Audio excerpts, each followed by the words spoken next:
On September 26, 2025, the United Nations General Assembly in New York became the stage for one of the most charged speeches in recent diplomatic history. Israeli Prime Minister Benjamin Netanyahu stepped up to the iconic green marble podium with the eyes of the world fixed on him. His remarks would spark standing protests, political walkouts, and ignite fierce debate far beyond the UN walls. From the very start, the atmosphere in the chamber was tense. As Netanyahu approached the lectern, rows of diplomats from various countries began to stand and leave. The slow, deliberate walkouts were a visual sign of the deep divisions over his message. For those who stayed, the hall fell into an expectant hush. Netanyahu wasted no time. He opened his remarks by warning that granting the Palestinian statehood so close to Israel's capital after the horrors of the October 7th attacks would be, in his words, sheer madness. A move equivalent to, as he put it, giving al-Qaeda a state near New York City after 9/11. He accused certain European leaders of attempting to push Israel into what he called national suicide, suggesting that recognizing a Palestinian state after the massacre of October 7th was not only reckless, but would serve as a reward for Hamas. The Prime Minister's words echoed with anger and resolve.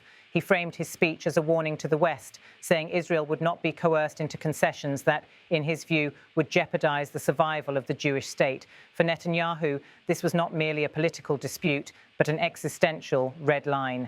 In a dramatic and unprecedented gesture, Netanyahu announced from the podium that he was speaking not only to the assembled diplomats, but also directly to the hostages still held by Hamas in Gaza.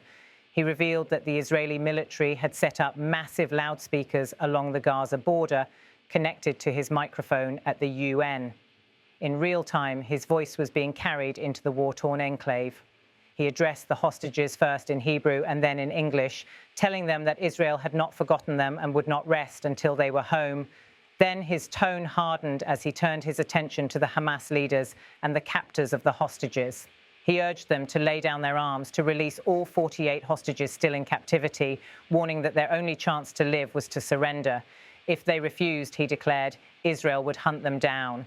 This extraordinary move to use a global diplomatic platform as a direct line of communication to both hostages and militants was both symbolic and strategic. It underscored Israel's determination to make the hostage crisis central to any discussion of peace or ceasefire. Netanyahu went on to lambast the international community for what he described as its wavering support during Israel's most trying moments. He accused many world leaders of having buckled under the pressure of hostile media narratives, anti-Semitic mobs, and radical constituencies. According to him, when Israel needed their support in the face of terrorism, too many countries caved, forcing his nation to wage what he called a seven-front war against barbarism. He also sought to counter humanitarian criticisms leveled against Israel over the treatment of civilians in Gaza. Addressing accusations that Israel was deliberately starving the people of Gaza, he cited Israeli government data, claiming that since the war began, Israel had facilitated the delivery of more than 2 million tons of food and aid into the territory, an amount he described as the equivalent of 1 ton for every man, woman, and child in Gaza, providing nearly 3,000 calories per person per day. Some starvation policy, he quipped, challenging what he called a false narrative. Perhaps one of the most charged moments came when Netanyahu drew a historical parallel between modern accusations of genocide against Israel and the ancient blood libels that haunted Jewish communities in medieval Europe. He denounced those spreading such claims as heirs to the same anti-Semitic hatred that in the past accused Jews of poisoning wells, spreading plagues, and using the blood of children for religious rituals.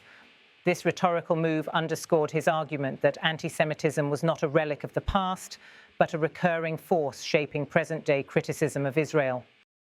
The Prime Minister did not spare the Palestinian Authority from his criticism. He called it corrupt to the core, denouncing its continued use of textbooks that, in his view, mirrored Hamas propaganda and taught children to hate Jews and destroy the Jewish state. Such an education system, he argued, made any genuine peace process impossible. Throughout the speech, the tension between Netanyahu's defiance and the evident disapproval from segments of the international audience highlighted a widening gap between Israel's security priorities and global calls for diplomacy.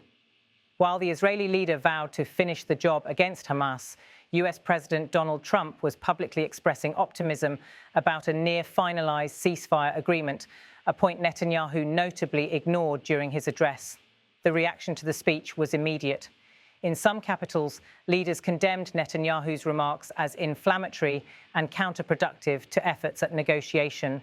Others, particularly within Israel and among its allies, praised the speech as a needed reaffirmation of resolve against terrorism. The walkouts in the General Assembly were replayed on news channels across the world, becoming a symbol of the diplomatic isolation Israel often faces at the UN.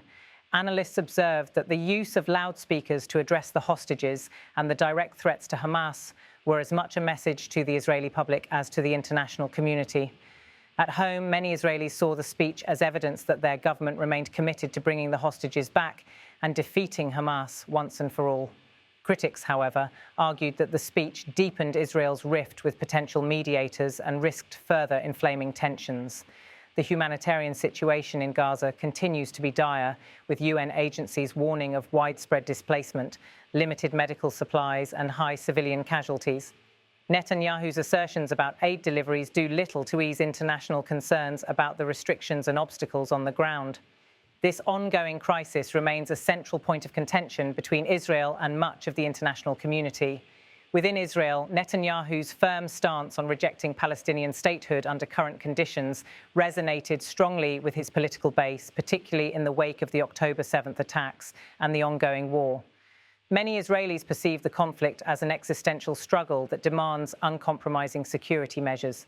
Yet peace advocates and opposition figures warn that dismissing a Palestinian state entirely risks perpetuating the conflict and closing off any viable path to long-term peace. Diplomatic historians note that Netanyahu's national suicide warning is consistent with his decades-long skepticism toward a two-state solution. However, by making such a declaration on the global stage at a moment when the US was working toward a ceasefire, he signaled not just defiance of adversaries, but also of allies who believe a negotiated settlement remains the only way to end cycles of violence.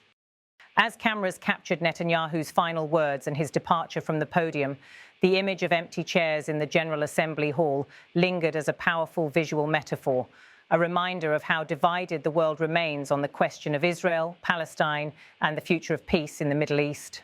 For supporters of Israel, the speech was a call for solidarity against terrorism and a plea for understanding the country's security imperatives. For critics, it was a missed opportunity to embrace diplomacy and acknowledge Palestinian aspirations for statehood. For the hostages' families, it was a bittersweet moment, proof that their plight was not forgotten, but also a reminder that their loved ones remain far from home. In the days following the speech, headlines around the world debated its impact. Some hailed it as Netanyahu's defining stand at the UN, while others feared it had hardened positions on both sides. Negotiators close to the ceasefire talks expressed concern that the rhetoric could make an already fragile process even more difficult. The speech also underscored the complex triangular dynamic between Israel, the Palestinian factions, and the United States.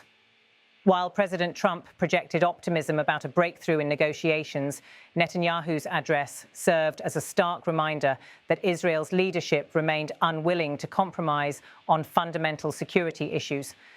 Ultimately, Netanyahu's declaration that a Palestinian state would be national suicide encapsulated his central message, that in Israel's view, security must precede peace, and that no diplomatic recognition or international pressure can change the realities created by decades of conflict and, most recently, by the bloodshed of October 7th. As the world debates the path forward, the words spoken at the UN and the images of that divided hall will remain emblematic of a conflict that resists easy solutions. The cheers of Netanyahu's supporters at home and the silent protest of the walkouts in New York together reflect the deep divisions that continue to shape the search for peace. For now, the hostages remain in captivity, the conflict continues, and the promise of a lasting settlement seems as elusive as ever. Netanyahu's speech, with its mix of defiance, historical grievance, and stark warnings, has set the tone for the next phase of this long and bitter struggle. And so, as the chamber emptied that day in New York, one truth lingered. The struggle for peace in the Middle East is as much about narratives and words as it is about borders and armies. Netanyahu's speech made clear that for Israel's leadership, the cost of a Palestinian state as currently envisioned is one they believe the nation cannot afford, even if the world demands it.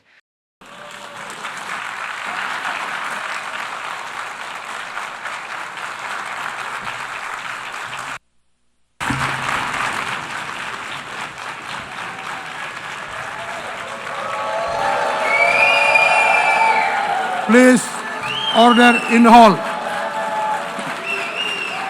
Please, order in the hall.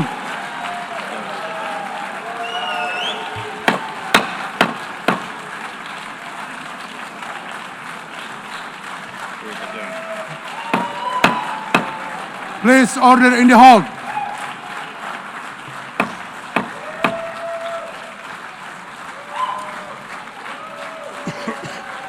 Please, order in the hall, and please be seated.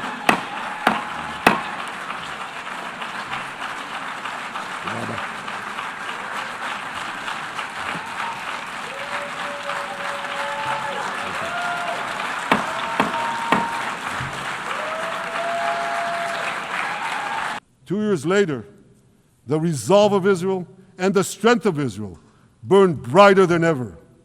With God's help, that strength and that resolve would lead us to a speedy victory and to a brilliant future of prosperity and peace. Thank you very much.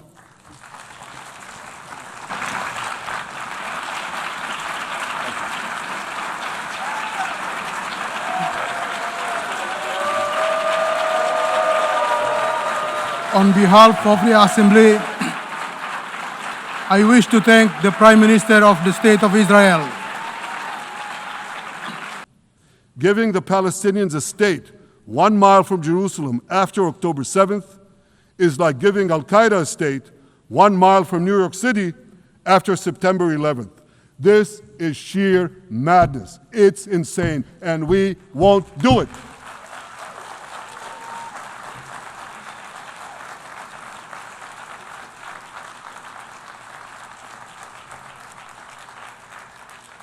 So here's another message to those Western leaders. Israel will not allow you to shove a terrorist state down our throats. We will not commit national suicide because you don't have the guts to face down a hostile media and anti-Semitic mobs demanding Israel's blood. Now, ladies and gentlemen, I want to do something I've never done before. I want to speak from this forum directly to those hostages through loudspeakers. I've surrounded Gaza with massive loudspeakers connected to this microphone in the hope that our dear hostages will hear my message.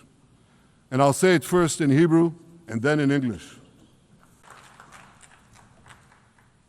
Ladies and gentlemen, thanks to special efforts by Israeli intelligence, my words are now also being carried. They're streamed live to the cell phones of Gazans.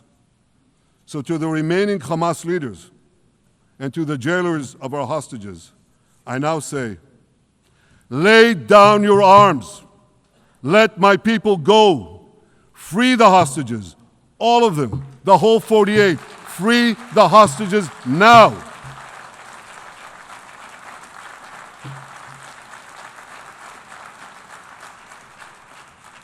If you do, you will live. If you don't, Israel will hunt you down. Yet over time, many world leaders buckled. They buckled under the pressure of a biased media, radical Islamist constituencies, and anti-Semitic mobs. There's a familiar saying, when the going gets tough, the tough get going. Well, for many countries here, when the going got tough, you caved. And here's the shameful result of that collapse. For much of the past 2 years, Israel has had to fight a 7-front war against barbarism with many of your nations opposing us. Israel is accused of deliberately starving the people of Gaza when Israel is deliberately feeding the people of Gaza. Since the beginning of the war, Israel has let into Gaza more than 2 million tons of food and aid. That's 1 ton of aid for every man, woman, and child in Gaza. Nearly 3,000 calories per person per day.